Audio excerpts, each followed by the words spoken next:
औरंगजेब शासन के सिर्फ एक वर्ष का वर्णन करते हुए लिखा गया है कि 1669 में कम से कम 132 मंदिरों को नष्ट कर दिया गया था।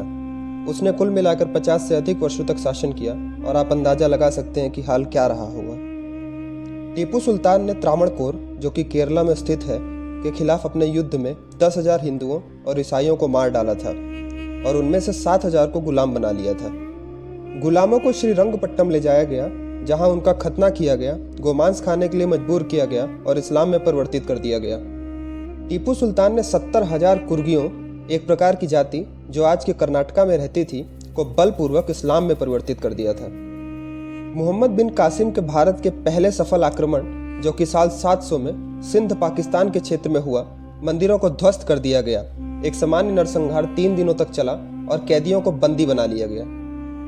इसके अलावा कई अन्य स्थानों पर मूर्तियों को तोड़ा गया और स्वेच्छा से समर्पण के बावजूद मस्जिदों की स्थापना की गई।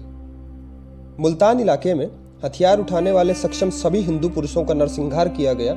सभी महिलाओं और बच्चों के अलावा मंदिर के 6,000 सेवकों को बंदी बना लिया गया।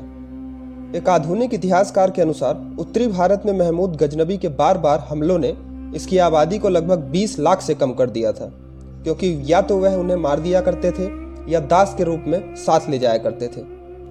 उसने मथुरा में मंदिरों की कीमती पत्थरों से जड़ी सोने की मूर्तियों को चुरा लिया और सोने, चांदी और गहनों की एक बड़ी मात्रा के खजाने को खाली कर दिया। इसके 6 साल बाद महमूद गजनी ने उत्तरी भारत के एक और भव्य शहर सोमनाथ को लूट लिया। उसके सभी 50,000 निवासियों को मार डाला और उनकी संपत्ति को गजनी तक खींच लाया। कभी कभी वह उजड़े हुए शहरों की आबादी को बख्श देता था और उन्हें गुलामों के रूप में बेचने के लिए घर ले आता था। साल 1186 में अफगानिस्तान की एक तुर्की जनजाति गौरी ने भारत पर आक्रमण किया, दिल्ली शहर पर कब्जा कर लिया, मंदिरों को नष्ट कर दिया, संपत्ति को जब्त कर लिया और दिल्ली सल्तनत की स्थापना के लिए महलों में बस गए। कुतुबुद्दीन ऐबक वह व्यक्ति है जिसने कुतुब मीनार का निर्माण किया था। कुतुब मीनार के एक शिलालेख में बताया गया है कि कैसे कुव्वत इल इस्लाम यानी इस्लाम की महिमा नामक एक मस्जिद को 27 हिंदू और जैन मंदिरों के खंडरों के साथ बनाया गया था।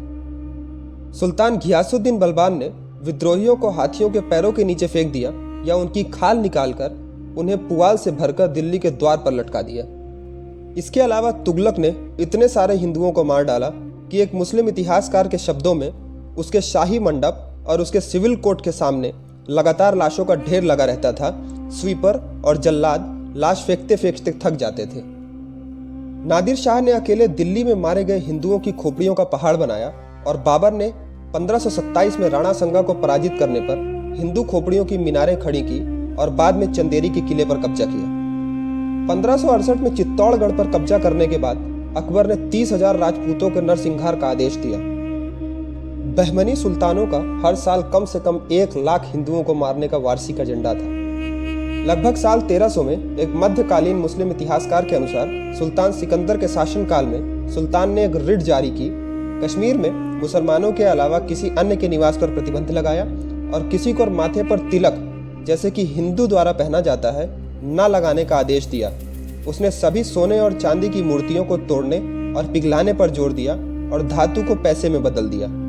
सिकंदर के शासनकाल के दौरान बहुत से ब्राह्मणों ने अपने धर्म या अपने देश को छोड़ने के बजाय खुद को जहर दे दिया। कुछ अपने पैतृक घरों से चले गए, जबकि कुछ मुसलमान बनकर निर्वासन की बुराई से बच गए। ब्राह्मणों के उत्प्रवास के बाद सुल्तान सिकंदर ने कश्मीर के सभी मंदिरों को गिराने का आदेश दिया। कश्मीर में सभी छवियों को तोड़ने के बाद सिकंदर ने मूर्तियों के विध्वंसक की उपाधि प्राप्त की। मुगलों के अत्याचार से बचने के लिए कई लोग जंगल में रहने लगे और जंगल में छिपे रहने के दौरान, क्योंकि इन लोगों ने अपने खेतों को छोड़ दिया था, उन्हें कई अकालों का सामना करना पड़ा और वे वहां जंगली फर, पेड़ की जड़ और मोटा अनाज खाकर जिंदा रहते थे। जब गुजरात में जैनियों ने कई भक्तों को आकर्षित करते हुए शानदार मंदिरों का निर्माण किया, सम्राट जहांगीर ने उन्हें देश से बाहर निकालने और उनके मंदिरों को ध्वस्त करने का आदेश दे दिया। 1669 में औरंगजेब द्वारा गैर मुसलमानों के लिए अपमानजनक जजिया कर फिर से शुरू कर दिया गया, जो पहले 1576 में समाप्त कर दिया गया था।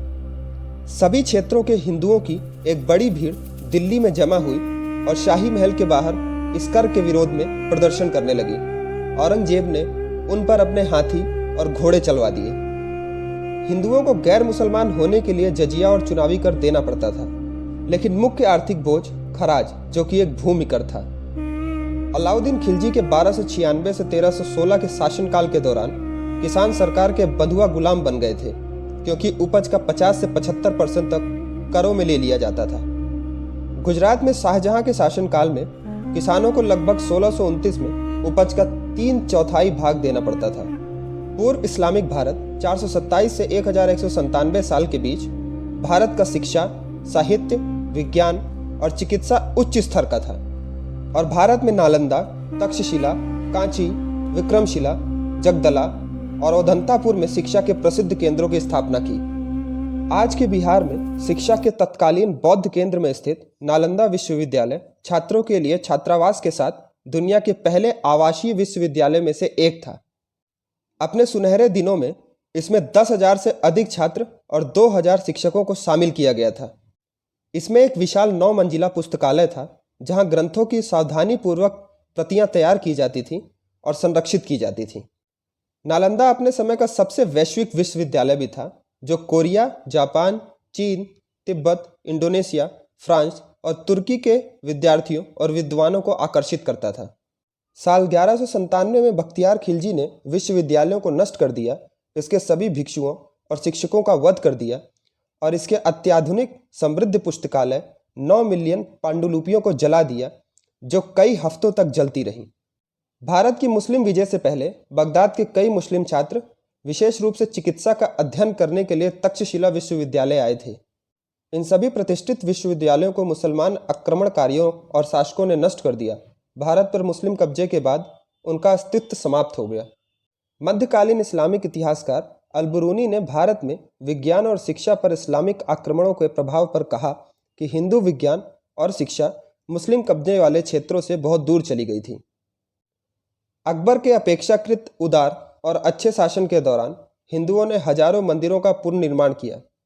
बाद में औरंगजेब ने देखा कि मुस्लिम शिष्य भी उन मंदिरों और स्कूलों में जाते हैं जो अपने दिमाग को कुफर, गैर इस्लामिक शिक्षाओं से भरते हैं, उनके विनाश का आदेश दे दिया, जिससे पुनर्जीवित हिंदू शिक्षा प्रणाली फिर से नष्ट हो गई।